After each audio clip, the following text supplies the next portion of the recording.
Welcome back to Parenting to Impress, your go-to podcast to learn practical ways to love God and love others and impress this on the hearts of your children.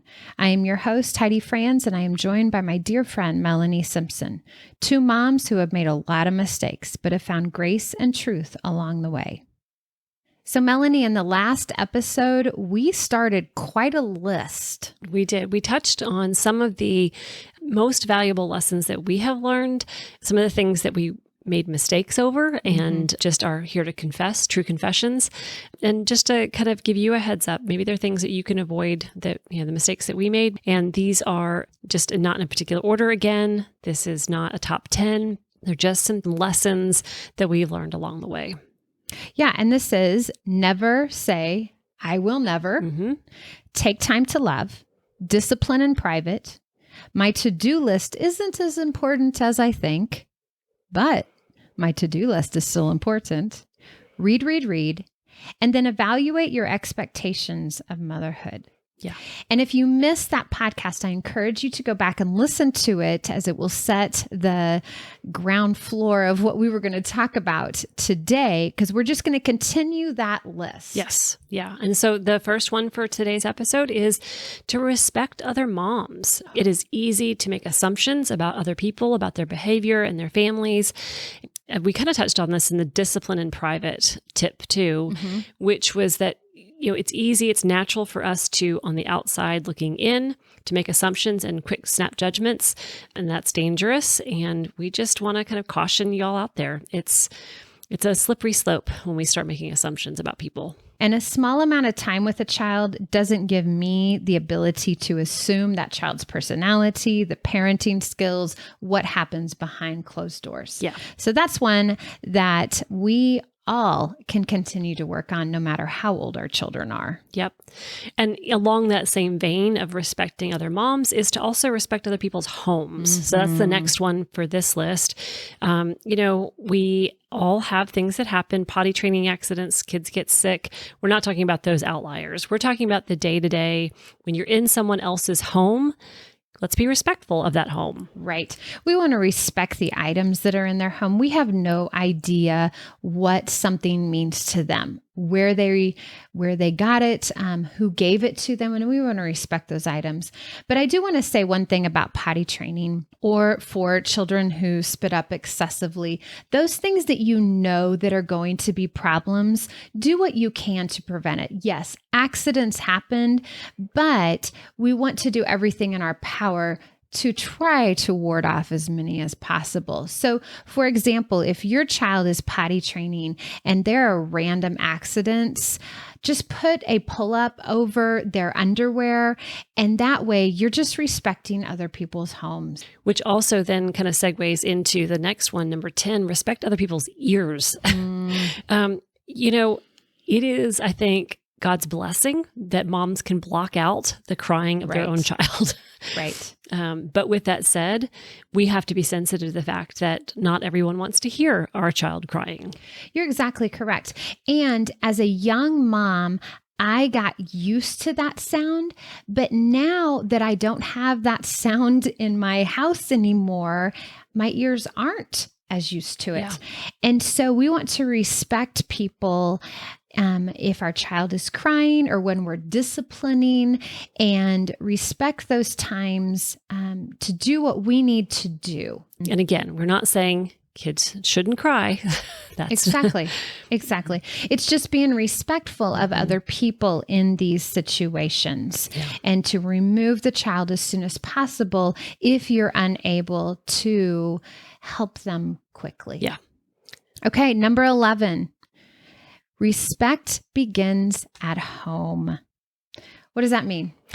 Training starts at home. These three that we just read, the respecting other moms, respecting other people's homes, and then respecting other ears, we don't wait until we're in that situation to train for that situation. Right. So you don't wait until the first time you take your child out to eat to figure out how you're going to navigate waiting for food, having the noise and the din of, other people at the restaurant. So there are just things that you can do on the front end to prepare for that experience. And that's how we get ready to teach the children how to be respectful of other people. Right. We can't expect our kids to suddenly know boundaries when we don't have boundaries at home. If you allow your child to jump on your couch, you need to just have the expectation they're going to want to jump on other people's couches. And that's fine if that is what you want to do in your own home. If you want them to jump on the couch, that's fine. I'm not saying that, but I am saying that just understand your expectations at home are going to carry in to other places. Yeah. So with that, we also want to offer number 12, which is to evaluate your behavior. Mom, I'm talking to you. Yeah. If you want to know why your kid is using those kind of snappy, harsh comments with his or her siblings, yeah, I need to look in the mirror. Yeah, exactly. Exactly. Because a lot of times the behavior that I see in my kids that I do not approve of is actually behavior that they are seeing in me. Yeah. Whether I'm talking to my husband, whether I'm talking to somebody on the phone, whatever that is, they are watching at all times. And so when I continually see my children struggling with an issue is when I need to go to the Lord in prayer and go, okay, God, I'm asking the Holy Spirit to point out these times because I do not want to mirror this disrespect, this attitude, this ungratefulness to my children. Okay, so that brings us to number 13, evaluate your sleep. Yes, so important. Nobody, child or adult, can function well on limited or constantly disrupted sleep. Yep. I mean, I remember distinctly being in a fog. I had no idea how I made it through the day. I just remember stumbling back to bed at the end of the day and knowing I had to start all over again. And so you're putting those routines in practice, whatever those are for your family, so that every member of the family is getting good quality sleep. Yeah. And this is an episode in itself, once again, and one that we will cover in the future. But do what you need to get that sleep. I will encourage you to check out what you're doing during the day, because your training that you're doing in the day will affect behavior at night. Correct. Okay, next one, take time outs. I would love a timeout, Heidi. Isn't that not the truth? I told my husband just a few days ago, please send me to my room. That's right. I would love a timeout because we need time to refresh.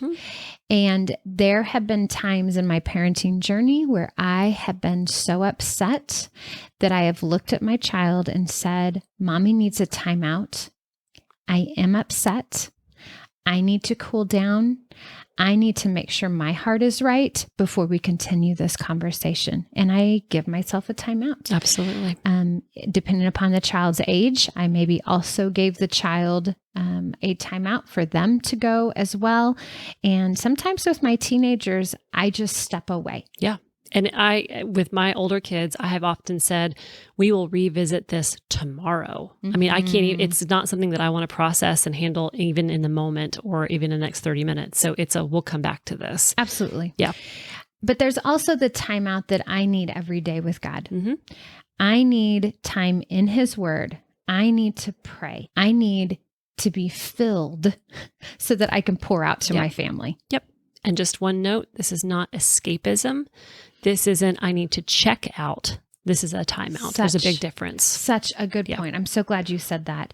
We also need time out to take care of our bodies, whether that is through exercise or, as we just talked about, relaxation and rest. We need to Sabbath. And Sabbathing is one of the things that I struggle with the most because my to-do list is very long. Yeah. And I think that's going to be another podcast episode too. Exactly. Exactly. All right. Okay, number 15. Take time to laugh. And I got to tell you, this was a blog post a few years ago that I wrote. I had forgotten to laugh in my parenting journey. Yeah. I got so bogged down in my to-do list, diapers, laundry, making meals. I had forgotten to laugh. And so number 15 is remember to laugh. Yeah. If we don't take that time to be silly and have fun with our kids, I think it negatively impacts their perception of us that we are only the taskmaster, the disciplinarian. And so, our kids need to know that we can be silly and have fun too, for sure. And to have fun with your spouse. Yeah. Not just with them. Our kids need to see us laugh with our spouse. That leads right into number 16, take time for your marriage. A dear friend of mine just sent her last child off to college. And now it's just she and her husband for the next 30 to 40 years that God gives them. And she realized how she had put her marriage on the side, thinking, I'll get to it. But she blinked. Yeah. And her kids were gone. And now she has a marriage that she didn't put a lot of time and effort into, that they are literally having to learn to focus on each other again. I can definitely say that's been true in my life, Heidi. When Jeff and I were 7 years into parenting, our oldest was 7, our youngest was getting ready to turn 1. We had the opportunity to take a trip. We were going to be gone for a week. It was the first time in those 7 years that we had an extended time away from the kids. And honestly, as we were packing and getting ready, and yes, it was a dream and it was going to be fun, but there was some anxiety there too, because were we going to have something to talk about? Were we going to have fun together? Were we going to be able to laugh together? And so I'm happy to report it was a great trip. We've been able to have some other experiences like that since then, but there is definitely wisdom there in investing in the day-to-day connection and relationship with your spouse for that long haul. Yeah. And I will say that I did not see the importance of it, but I am so thankful that my husband did. From day one of parenting, my husband has made sure our marriage was put first. Yeah. And I can attest to the fact that it has paid off. And it's made it beautiful to the point that I'm not afraid of my kids leaving the house. Of course, I'll be sad. I'm a mom. Right. But I'm not afraid because I am looking forward to the time we'll have together. Yeah. All right. We've covered 9 more tips, and I'm excited to share even more with you in the next episode. I hope you can join us. Thank you for listening to the Parenting to Impress podcast. We invite you to visit ABCJesusLovesMe.com and ParentingToImpress.com. Check out the show notes and join the Parenting to Impress private Facebook group for more information about topics shared in this episode. Please subscribe, review, and share this episode with your friends.